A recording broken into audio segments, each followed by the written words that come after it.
আসসালামু আলাইকুম। আমি বর্তমানে আছি একটি কাঁঠাল গাছের নিচে। কাঁঠাল আমাদের হচ্ছে জাতীয় ফল বাংলাদেশের জন্য। এটা সারা বছরই পাওয়া যায় কম বেশি। বাৎসরিক ফল হওয়া সত্ত্বেও এটা সিজনাল ফল। সিজনে এর প্রতি পিস 20, 30, 40 টাকা করে পাওয়া যায়। ঢাকা শহরে এর দাম মূলত বেশি থাকে।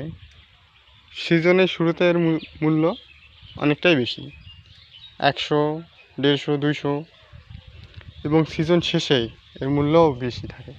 কিন্তু আপনার যে মাঝখানে যে সময়টা আছে, জ্যৈষ্ঠ, আষাঢ়, এই সময়গুলোতে এর দাম কম থাকে।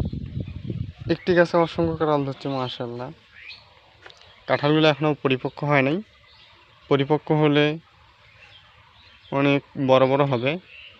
ভিতরে অসংখ্য এর বীজ থাকে। কাঁঠালের বীজ পুষ্টি সমৃদ্ধ খাবার, আমরা রান্না করে খেতে পারি। আবার অনেকে বীজ থেকে চারা তৈরি করেন।